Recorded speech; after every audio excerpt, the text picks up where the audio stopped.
I did want to introduce a guest today. In a moment, you're going to hear from Mr. Eric Hodgson, who's the parent of Zoe Hodgson, who's a member of your class. He just has to share, we have an opportunity for him to share some advice and some insights to you. And after he speaks, I'm just going to follow up with a few remarks as well. So I know he would appreciate and I would appreciate, and I've seen your best undivided attention for him. So if we could welcome Mr. Hodgson up to the microphone.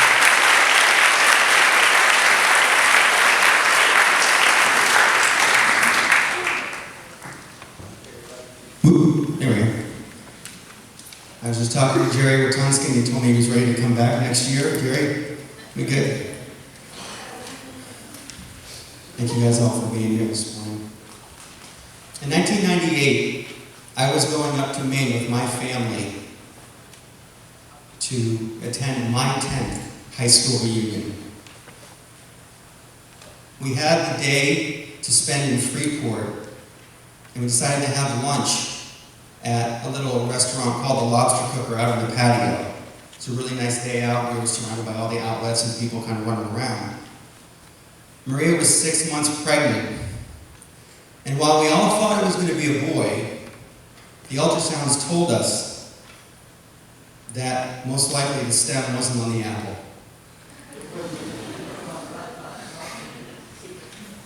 We decided to pick up a discussion about baby names. Now, in the Greek tradition, it's customary to name the child after the grandmother or the grandfather on the father's side. But there's no way I was going to name the child Walter. I love my dad, he's a great guy, but I got you all. So we came up with some options for girls' names. The first one being my mom's name, which is Christina. You see, there's already 10 Christinas in a Greek family, so that wasn't going to work for us. The next name was Eleftheria, which means freedom.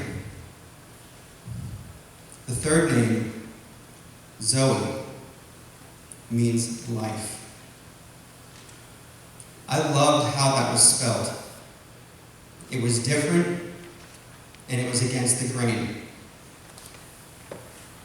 On October 18th, 5:10 p.m., Zoe Christina Hodgson was born. The doctors and nurses were tending to her mom, and there in front of me, in this little cradle, lay this little girl with my nose and a couple other features of her mom and I. And I swear I asked Maria if she gave birth to a chameleon because this kid turned 4 colors in like 2 minutes. But in all seriousness, I sat there and I looked at her and I was really scared. I was 100% responsible for this child. And I remember saying to her, I love you already, and I want you to know that I will do my best to be the best dad for you and to protect you always. As I stand here today, it amazes me that love and protection are still present with me. And I extend that to all of you as well. So, if we never see each other again, would it be cool if you guys, if I shared 3 things that I think you guys should take with you along your life? You guys cool with that? All right, cool. The very first thing is to live your life and be passionate about it.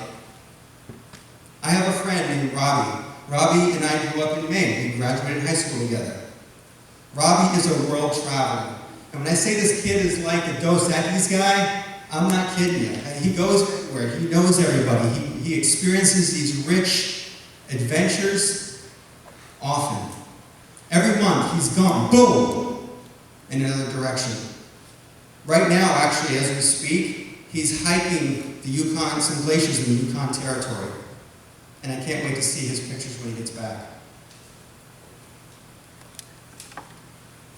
See, when it comes to passion in life, you have to live it. Some of you may have already found your passion, and if you already have, that's great. And if you haven't, that's okay. When you figure it out, it will be the best decision you'll ever make. You will know when you have that made. As you're going through that process of living life and getting to where you want to be, you're going to have great days, and there's going to be days that are going to suck. My advice is to you guys, embrace the suck. It's part of the process. And what gets you from where you are today to where you want to be then. The second thing I want to share with you is generosity. And I'm not talking about giving somebody $10, and I'll take it, but what I'm talking about is giving all of yourself to what you do. When Zoe turned 13, she got a ukulele. Now, actually, she spent the $100 that her grandmother gave her for school clothes, but she loved it, and she wanted it that bad. She started to spend a ton of time on this, and as she was learning, she picked up chords pretty quickly. She picked up songs pretty quickly and actually started playing for the family a lot of songs from Nirvana and Red Hot Chili Peppers. And not bad on the ukulele, I have to admit. But boy, when she sang, it was unbelievable. Now, that music lifted her up. And she gave generously to other people in the sense that when they were feeling down, she would play for them. And it lifted them up, even when she wasn't at 100%. The gifts in life aren't generally wrapped up in paper or monetary. They're generally wrapped up in attention, love, and time and value that you give to other people, giving generously of them. The very last thing I want to talk to you guys about today and share with you is when you fall down 7 times, get back up 8. All the time. I have a friend named Billy. I met Billy last year. I didn't know about Billy. I thought Billy was just a regular guy. Billy was stabbed twice at 11 and 13 years old, but then he learned how to defend himself. At 16, he was kicked out of his house, but he graduated at the top, near the top of his class. Billy went on to become a Special Ops Green Beret and served in our military for 2 decades. Just 2 years ago, Billy lost the use of his right hand just to working out and exercising with bed. But yet, Billy continues to this day to stand up every time he gets knocked down. And that attitude, since he was 11 years old, has carried him through.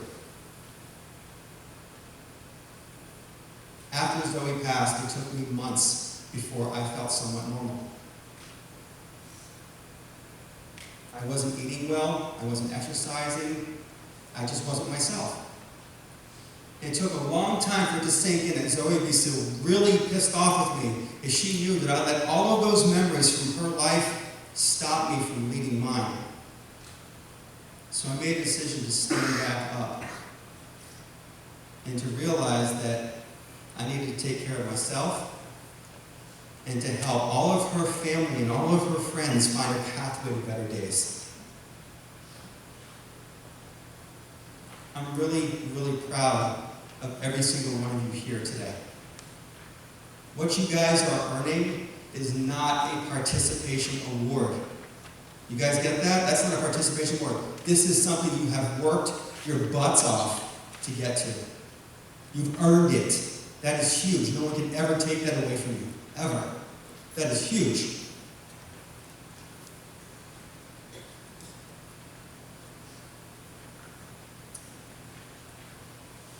Go out. Live your life. Be passionate about it. Give of yourself generously. And when life knocks you down, you get up and you kick its ass. I love you all. Thank you so much.